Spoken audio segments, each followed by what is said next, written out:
Баршаларыңызға сәлем достар. Сіздерге бүгін ішекті бір ас қасық күріш тазалайды деген пайдалы кеңесімен бөлісейін деп отырмын. Бұл ем арқылы ішіңізді шлактар мен улы заттардан тазартатыныңызға сеніңіз. Біз ұсынғалы отырған бұл рецепт өз нәтижесін берген, кеңінен қолданыста болғатын танымал әдістердің бірі. Бұл ем арқылы ішіңізді шлактар мен улы заттардан тазартатыныңызға сеніңіз. Күріш. Ең алдымен күріш аласыз. Дөңгелек пішіндегі күрішті аласыз.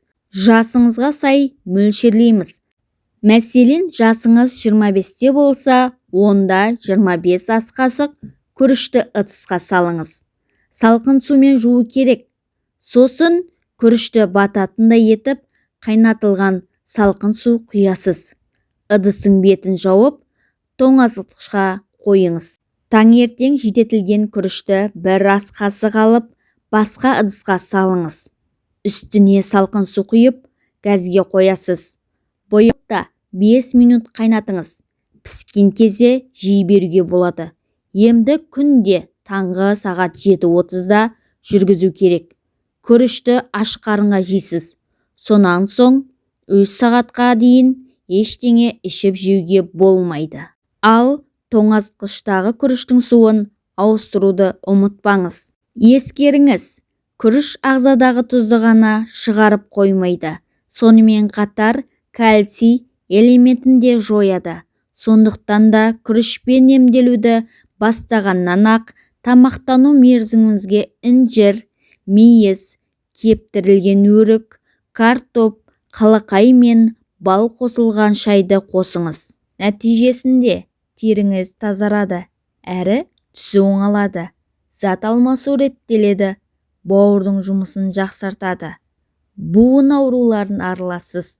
Денеңіз жеңілдеп, күш қуатыңыз артатын болады. Лимон мен сарымсақ. 4 дана лимонды ыстық суға салып қойыңыз. 10 секундтан соң лимонды ыстық судан алып қоясыз. Оны 2-ге бөлесіз және ыстық судан жидетілген лимоннан шырын шығару қиындық туғызбайды. Бір ас қасық сарымсақты қабығынан тазартып, үккіштен өткізесіз. Екеуін бір ыдысқа салып, бетін жауып қойыңыз. 3 тәуліктен соң тұнбаны сүзіп алыңыз. Дайын болған сұйықтықты тоңазытқышқа салу керек. Дайын болған емдік сусынды таңертең аш қарынға бір ас қасықтан қабылдайсыз. Соңынан 50 мл су ішуіңіз керектігін ұмытпаңыз. Сусын біткен кезде жаңасын дайындап, емді тағы да қайталайсыз. Зығыр дәні.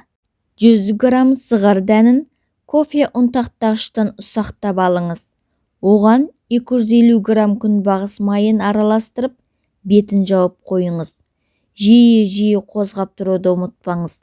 7 тәуліктен соң дайын болған қоспаны бір ас қасықтан жейсіз. Емді тамақтанудан 45 минут бұрын күніне 3 рет жүргізуіңіз керек. Қоспаны қолданатын кезде араластырып алыңыз. Емделу мерзімі 10 күн.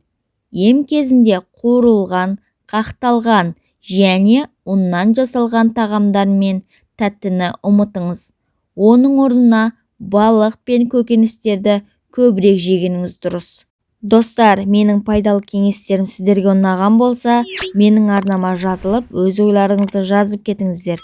Сіздермен бірге болған пайдалы кеңестер бір арнасы.